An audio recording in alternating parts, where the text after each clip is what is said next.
It was a Tuesday, the kind of ordinary day that blurs into the next, when nothing remarkable is supposed to happen. I remember leaving work early, a rare occurrence, fueled by a burst of spontaneity. I had planned a surprise, a weekend getaway to the mountains for just the two of us. Mark had been stressed with work, and I thought a few days away might help us reconnect. Our marriage wasn't perfect, but I believed we were solid. That's the lie I told myself, at least. I parked in front of our apartment, excited to see the look on Mark's face when I told him about the trip. As I walked up the stairs, I noticed a pair of high heels by the door. They were red, with a scuff mark on the heel. My heart skipped a beat as recognition set in. Those were Julia's shoes, my best friend's shoes. My hand trembled as I reached for the doorknob, the metal cold against my skin. I pushed the door open slowly, almost as if I were afraid of what I might find on the other side. The apartment was eerily quiet, except for the faint sound of music coming from our bedroom, a song we had danced to on our wedding day. My stomach churned as I walked down the hallway. The door to our bedroom was slightly ajar, and through the crack, I could see the edge of the bed where Mark and I had spent countless nights together, whispering secrets and sharing dreams. But those whispers and dreams had turned into something else, something twisted and wrong. I pushed the door open, and there they were, Mark and Julia, tangled in the sheets, their bodies intertwined in a way that made my stomach lurch. For a moment, none of us moved. The air was thick with shock and guilt, the silence deafening. "Caroline," Mark started, his voice breaking as he scrambled to cover himself. Julia sat up, her face pale, eyes wide with horror. "Caroline, this isn't what it looks like." I laughed then, a bitter, hollow sound that echoed through the room. "It isn't what it looks like? Really?" "Because it looks exactly like what it is, my husband and my best friend in bed together." Mark got up, pulling on his pants hastily. "Please, let me explain." "Explain?" I cut him off, my voice trembling with rage and hurt. "What could you possibly explain? That you've been sneaking around behind my back? That the person I trusted more than anyone was lying to me this whole time?" Julia tried to reach out to me, her voice pleading. "Caroline, I'm so sorry. It just happened. We never meant to hurt you." "Never meant to hurt me?" I repeated, incredulous. "You betrayed me, both of you. You didn't just hurt me, you destroyed me."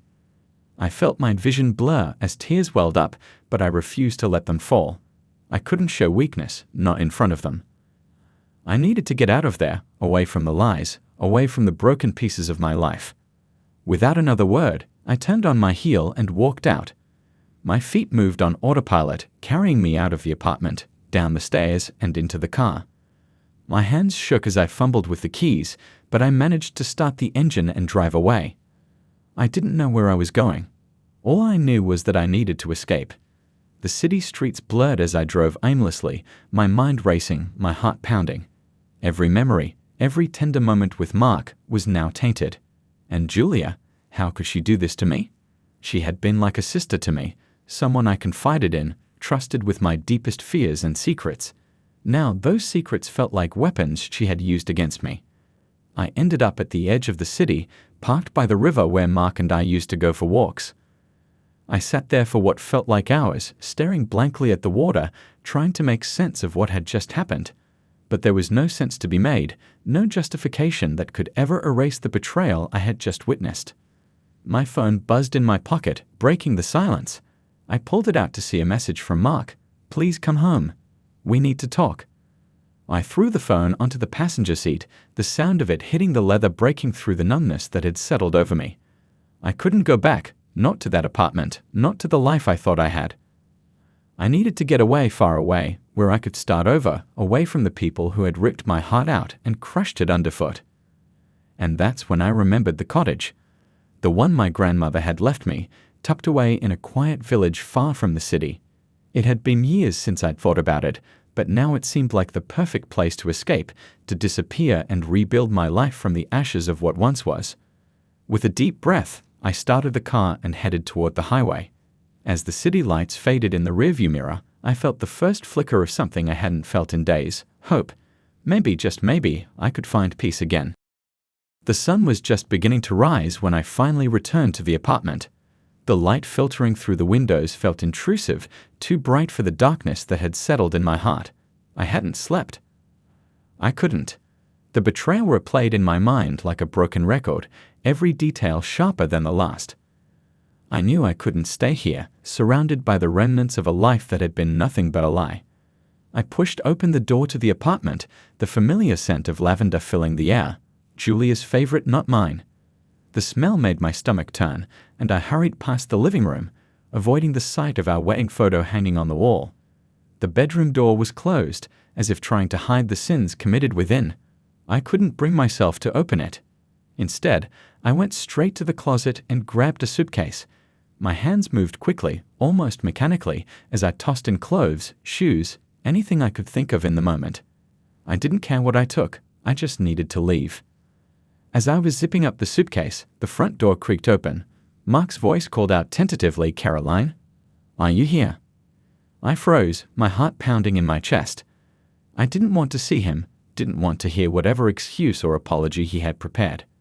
But I knew I couldn't avoid him forever. So I straightened up and walked out into the living room, my face a mask of cold indifference. Mark stood there, his hair disheveled, eyes red and puffy.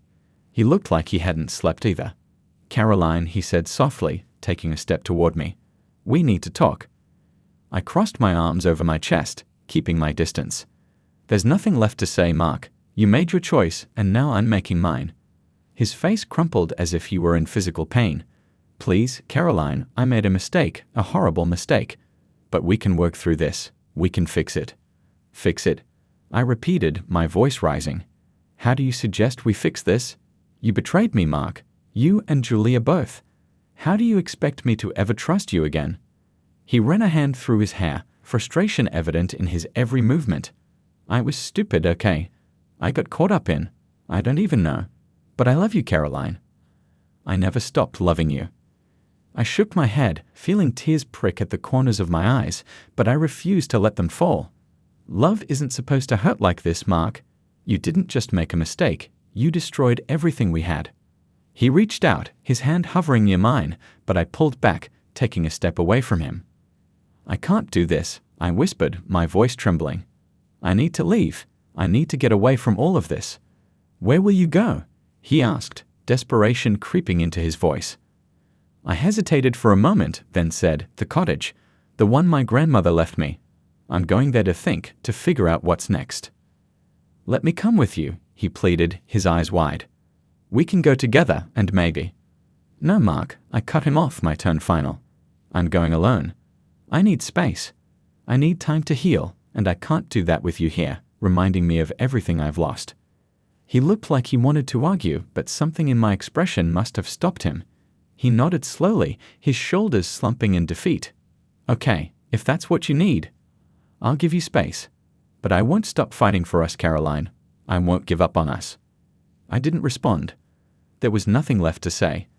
I turned and grabbed my suitcase, pulling it behind me as I headed for the door. The click of the latch as it closed behind me felt like the end of a chapter I was more than ready to leave behind.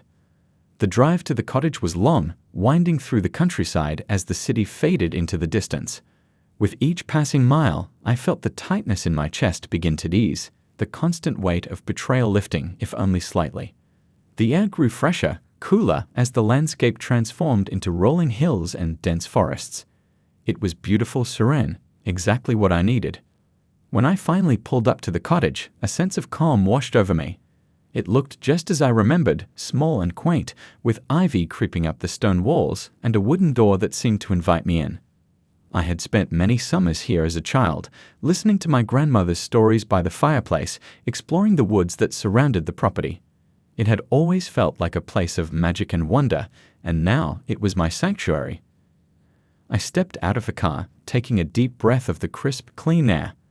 The tension in my body began to unravel as I walked up to the door, the key heavy in my hand. When I pushed it open, the familiar creak of the hinges greeted me, and I was immediately enveloped by the comforting scent of aged wood and earth. The inside was just as I remembered, cozy and warm, with a stone fireplace in the living room, a small kitchen to the right, and a staircase leading up to the bedroom loft. I set my suitcase down in the living room and wandered through the cottage, touching the worn furniture, running my fingers along the dusty shelves. It felt like stepping back in time, to a place where life was simpler, when my biggest worry was whether it would rain on the day we planned to go hiking. As I walked into the kitchen, I heard a knock on the door. My heart skipped a beat. Had Mark followed me? But when I opened the door, it wasn't Mark standing on the other side. It was Mrs. Davies, the elderly woman who lived down the road. "Caroline, dear, I heard you were coming," she said with a warm smile. "Welcome back. It's been too long." I managed a small smile in return. "Thank you, Mrs. Davies. It's good to be back." She peered at me, her sharp eyes missing nothing. "You look tired, dear. Come by my house tomorrow, and I'll make you some tea. We can catch up." "I'd like that," I said, feeling a flicker of warmth at her kindness. She patted my hand gently. "You've always been a strong one, Caroline. Whatever's brought you back here, just know you're not alone." Her words, simple as they were, brought a lump to my throat. I nodded, unable to speak, and watched as she turned and walked back down the path. I closed the door, leaning against it as I took a deep breath. Maybe I wasn't as alone as I thought. Maybe this village, this cottage, could become more than just an escape. Maybe it could be the place where I found myself again. The first few days at the cottage passed in a blur of quiet reflection and long walks through the surrounding woods. The stillness was a welcome change from the chaotic whirlwind my life had become, and I found solace in the simplicity of it all. The village was small and quaint, the kind of place where everyone knew each other's name and secrets were hard to keep. Despite the pain that had brought me here, I started to feel a sense of peace that had been absent from my life for so long. One crisp morning, after a particularly long walk along the edge of the forest, I returned to the cottage with a bundle of wildflowers in hand. The air was cool, the sky clear, and for a moment I felt almost normal again, like the world hadn't crumbled around me just days before. I placed the flowers in a vase on the kitchen table, letting their vibrant colors brighten the room. As I stood there, admiring the simple beauty, the phone rang, startling me out of my reverie. I hadn't expected anyone to call. The only people who had this number were my parents, and they weren't ones for surprise check-ins. I hesitated for a moment before picking up the receiver. "Hello," I said, my voice slightly wary. "Caroline, it's Mrs. Davies." Her familiar voice was warm and comforting, a reminder that I wasn't completely alone here. "Hi, Mrs. Davies. Is everything all right?" I asked, a small part of me worried that something had happened. "Well, dear, I hate to bother you, but we have a bit of a situation here," she began, her tone gentle but with an undercurrent of concern. "It's old Mr. Harris down the road. He's not been feeling well, and, well, you being a doctor and all." My heart skipped a beat. It had been months since I'd practiced medicine, months since I'd put on a white coat and stepped into a hospital. After what happened, I had sworn off medicine, telling myself that I needed a break, that I couldn't keep going as I had been. But hearing Mrs. Davies' words, the years of training and instinct kicked in, overriding the fears and doubts that had plagued me. "Of course," I replied without hesitation. "I'll be right over." I quickly changed into something more practical and grabbed the small first aid kit I'd kept in the cottage. As I walked the short distance to Mr. Harris's house, my mind raced with possibilities. I hadn't examined a patient in so long, but I knew I had to push aside my anxiety and focus on helping him. Mr. Harris's cottage was smaller than mine, with a well-tended garden out front that was now wilting as autumn approached. Mrs. Davies was waiting for me at the door, her expression relieved when she saw me. "Thank you for coming, Caroline," she said, leading me inside. "He's in the living room. I think it's just a bad cold, but he's so stubborn. Won't go see the doctor in town." I followed her into the cozy living room, where Mr. Harris was sitting in an armchair, a blanket wrapped around him.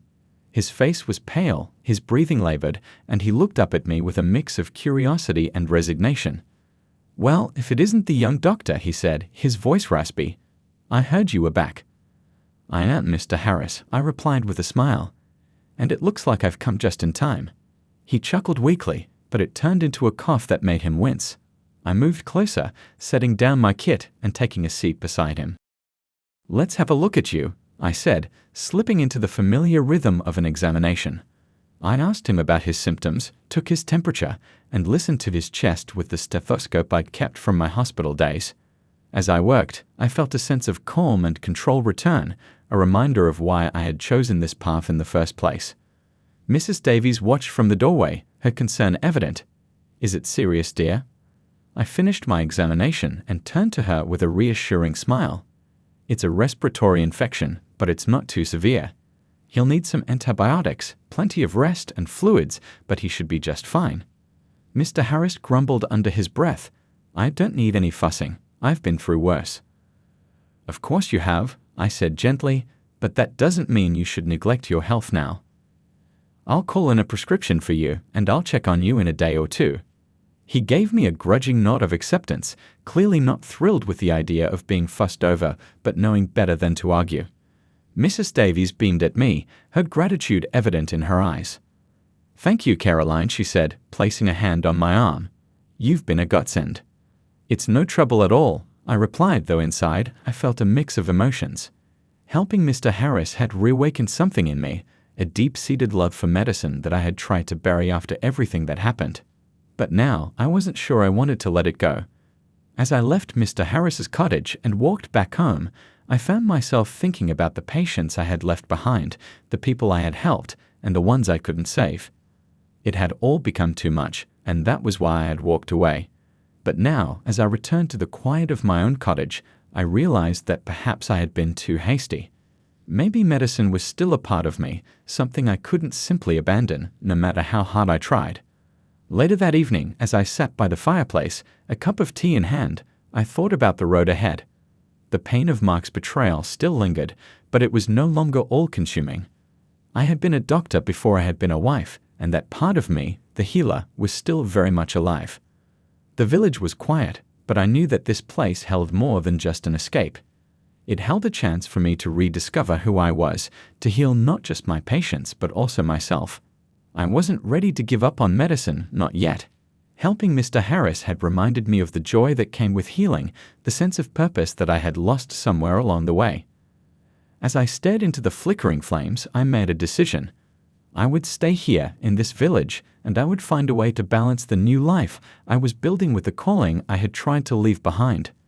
Perhaps in doing so, I would find a way to heal the wounds that ran so deep, both in my heart and in my soul. For the first time in what felt like ages, I allowed myself to feel hope. This village, this tiny forgotten corner of the world, had given me a second chance, and I wasn't going to waste it. A few weeks had passed since I'd arrived at the cottage, and life in the village had settled into a comforting routine. I spent my mornings walking through the woods, afternoons reading by the fireplace, and evenings sipping tea on the porch as the sun dipped below the horizon. The simplicity of it all was a balm to my soul, a stark contrast to the chaos I'd left behind. I had even started to volunteer at the local clinic, slowly rekindling my love for medicine, one patient at a time. One bright autumn afternoon, I decided to take a walk to the village square. The air was crisp, the leaves crunching underfoot as I strolled along the narrow path that led from the cottage to the center of the village. The square was a quaint, picturesque place with a few small shops, a cozy cafe, and a tiny post office. It was the kind of place where time seemed to slow down, where people greeted each other by name, and where the troubles of the outside world felt miles away. As I wandered past the cafe, a small bakery caught my eye.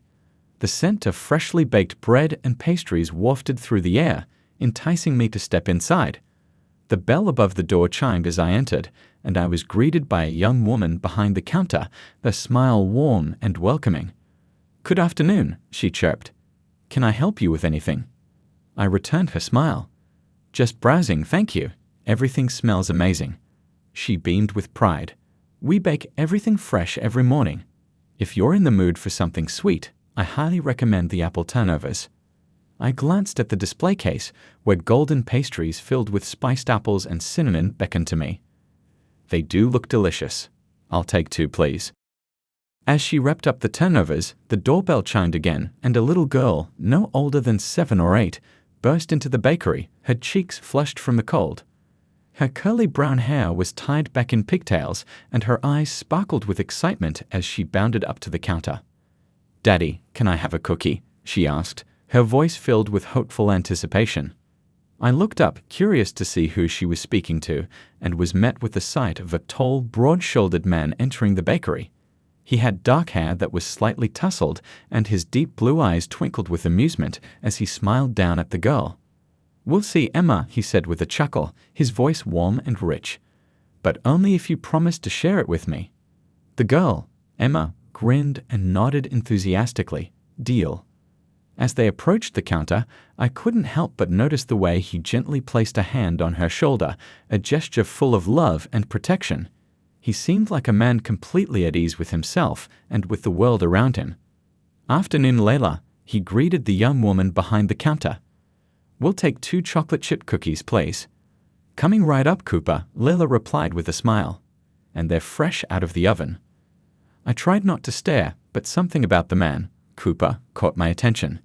Maybe it was the way he spoke to his daughter, or the easy confidence in his posture. Whatever it was, I found myself curious about him. As Leela handed him the cookies, Emmett tugged at his sleeve. "Daddy, can we go to the park after this? Please?" Cooper laughed, a sound that seemed to fill the room.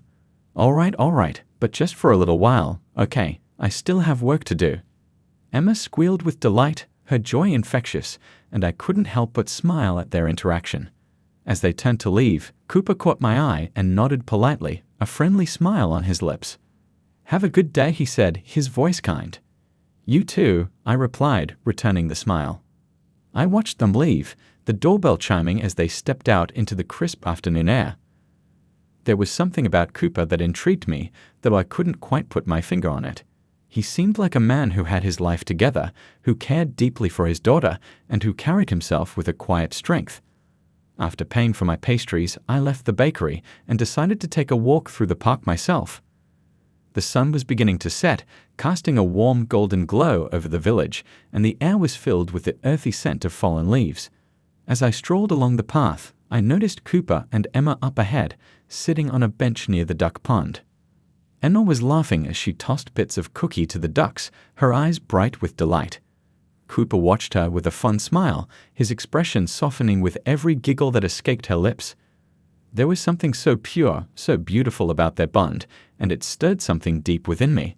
A longing for connection, for family, for something more than the lonely existence I had been living. I must have been lost in thought because I didn't notice Cooper looking in my direction until I was almost upon them. He smiled warmly as I approached, and I hesitated for a moment, unsure whether to stop or keep walking. "You're the new doctor in town, right?" he asked, breaking the silence and giving me an easy out. I nodded, feeling a bit self-conscious. "Sort of. I'm just volunteering at the clinic for now, trying to figure out what comes next." Cooper nodded thoughtfully. "It's a small village, but we're lucky to have someone like you here. Dr. Clark's been doing his best, but he's getting on in years. I'm sure he's glad for the help." I smiled, appreciating his words. Everyone here has been so welcoming. It's been a nice change of pace. Emma, who had been busy feeding the ducks, suddenly turned her attention to me. "Do you like ducks?" she asked, her eyes wide with curiosity. I chuckled softly. "I do. They're very cute." She beamed at me, clearly pleased with my answer. "Daddy and I come here all the time. It's our special place." Cooper smiled at his daughter, then looked back at me. "It's our little tradition. Helps us unwind after a long day." I could see the deep love he had for his daughter, and it tugged at something inside me, a yearning for the kind of connection they shared. "It's a lovely tradition," I said softly, feeling a pang of envy mixed with admiration. Emma suddenly jumped up from the bench, her excitement returning full force. "Daddy, can we show her the big tree? The one with the swing?" Cooper glanced at me, raising an eyebrow in question. "What do you think? Can't join us?" I hesitated for a moment, feeling an unexpected nervousness at the prospect of spending more time with them. But then I looked at Emma's eager face and found myself unable to say no. "Sure, I'd love to," I replied, and Emma grabbed my hand, leading the way with all the enthusiasm of a child on a grand adventure. Cooper and I followed behind, walking at a more leisurely pace. The path wound through the park, leading to a large oak tree at the far end, its branches stretching wide and high above us. Hanging from one of the lower branches was an old tire swing, swaying gently in the breeze. "This is the big tree," Emma announced proudly, letting go of my hand to run ahead and hop onto the swing. Daddy pushes me really high. I laughed, her excitement contagious. It looks like a lot of fun. Cooper watched his daughter with a fun smile, then turned to me. This tree has been here for as long as I can remember. I used to come here when I was a kid, and now it's Emma's favorite spot. Funny how some things never change. There was a hint of nostalgia in his voice, and I could tell that this place held a lot of memories for him. It's nice to have a place like this, I said, understanding the sentiment. Somewhere that feels like home. Cooper glanced at me, his expression thoughtful. Yeah, it's not always easy, but we do our best. Emma's my world, and I want to give her as much happiness as I can. There was something about the way he spoke, the way he looked at his daughter, that made my heart ache in a way I hadn't expected. He was a man who had clearly been through his own struggles, but who had come out the other side with a deep sense of love and responsibility. We stood there for a while, watching as Emma swung higher and higher, her laughter ringing out through the park. It was a simple moment, but one that felt surprisingly profound. For the first time in a long time, I felt a connection to someone, a connection that went beyond the superficial. Eventually, the sun began to dip lower in the sky, casting long shadows across the ground. Emma's energy finally began to wane, and she hopped off the swing, running back to her father. "Daddy, I'm hungry," she announced, looking up at him with wide, expectant eyes. Cooper chuckled, ruffling her hair. "All right, time to head home. Say goodbye to Dr. Caroline." Emma turned to me, her face lighting up with a smile. "Bye, Dr. Caroline. Come play with us again sometime, okay?" I smiled down at her, feeling a warmth in my chest that I hadn't felt in a long time. "I'd like that, Emma. Have a good evening." As they walked away, I found myself lingering by the tree, watching as they disappeared down the path. Meeting Cooper and Emma had stirred something within me, something I hadn't realized I was missing. It wasn't just about the loneliness I'd been trying to escape, it was about finding a sense of belonging, of connection, in this new chapter of my life. As I made my way back to the cottage, the evening air growing cooler with each passing minute, I couldn't help but think about Cooper and the bond he shared with his daughter. It was clear that they had faced their own challenges, but they had found a way to move forward, to build a life filled with love and joy. And as I stepped into the warmth of my cottage, I couldn't shake the feeling that perhaps, just maybe, this village had more in store for me than I had originally thought. The days had grown shorter, and the crispness of late autumn was giving way to the first hints of winter. The village was preparing for the holiday season, with twinkling lights beginning to adorn shop windows and the smell of spiced cider wafting through the air. It was a time of warmth and togetherness, and for the first time since I'd arrived, I began to feel that I was becoming a part of something again. My encounters with Cooper and Emma had become more frequent. What had started as a casual meeting in the park turned into shared cups of coffee at the cafe, walks through the village, and even the occasional dinner at Cooper's cottage. It was all very simple, very natural, but with each interaction, I felt the threads of connection between us growing stronger. One evening, after a particularly chilly day, I found myself at Cooper's cottage. The fireplace crackled warmly, filling the room with a comforting glow. Emma was curled up on the couch with a blanket and a book, her eyes heavy with the onset of sleep.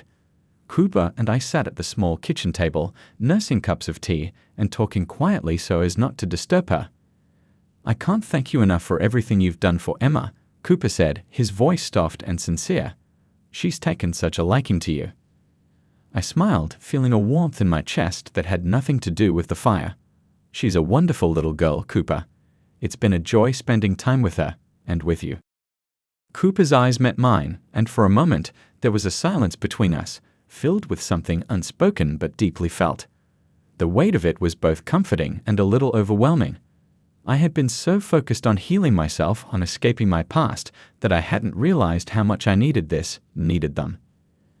"I'm glad you decided to stay," he finally said, breaking the silence. "I know you came here to get away, to find some peace, but, well, I guess I'm just selfishly happy you're here." His words touched something deep within me, and I found myself at a loss for how to respond. My life had been so tumultuous, so filled with uncertainty, that I hadn't allowed myself to hope for anything more than solitude. But sitting there, in that warm, cozy kitchen, I realized that maybe, just maybe, I was ready for something more. I didn't expect to find this when I came here, I admitted, my voice barely above a whisper. I thought I'd be alone for a while, that it was what I needed. But now I'm starting to see that maybe what I needed was this. Cooper reached across the table and gently took my hand in his touch warm and reassuring. I know it hasn't been easy for you, Caroline, but I want you to know that you don't have to do this alone. We're here for you for whatever you need. I looked down at our joined hands, feeling the truth of his words settle over me like a blanket. The fear and uncertainty that had haunted me for so long began to ebb away, replaced by a quiet sense of belonging that I hadn't felt in years. Thank you, Cooper, I said, my voice thick with emotion.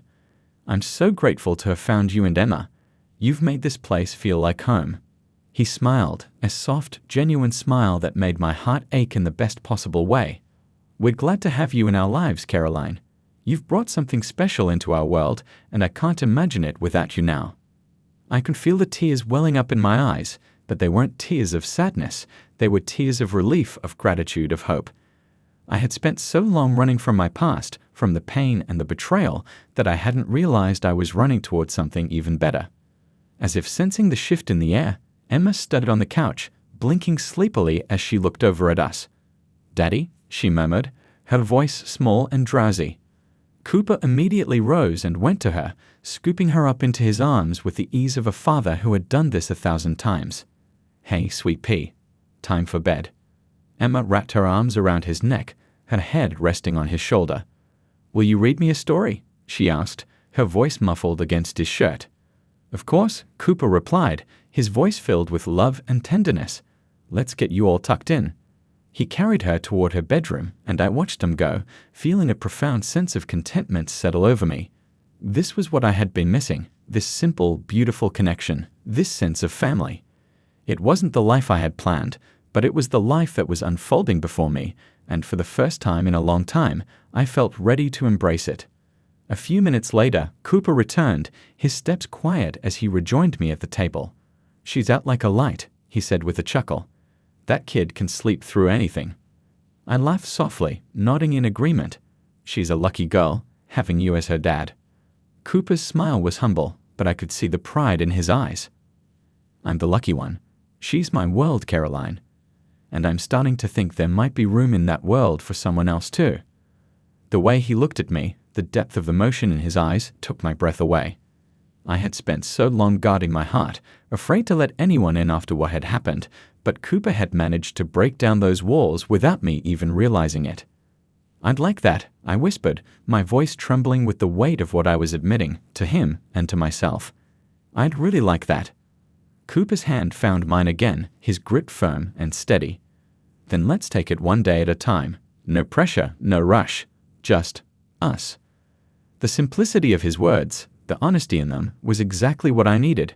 I nodded, feeling a smile spread across my face, one day at a time.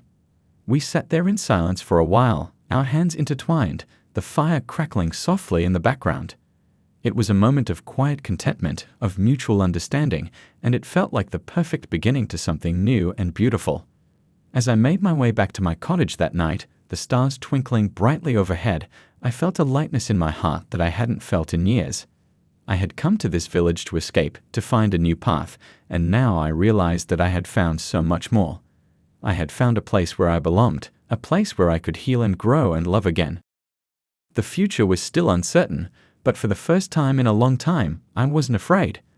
I had Cooper and Emma by my side, and together we would face whatever came next. This was a new beginning, a fresh start, and I was ready to embrace it with open arms. As I reached the front door of my cottage, I paused for a moment, looking back at the path that had led me here. The pain of the past was still there, but it no longer defined me. I had found something stronger, something worth fighting for, and that made all the difference. With a deep breath, I opened the door and stepped inside, ready to face whatever tomorrow would bring.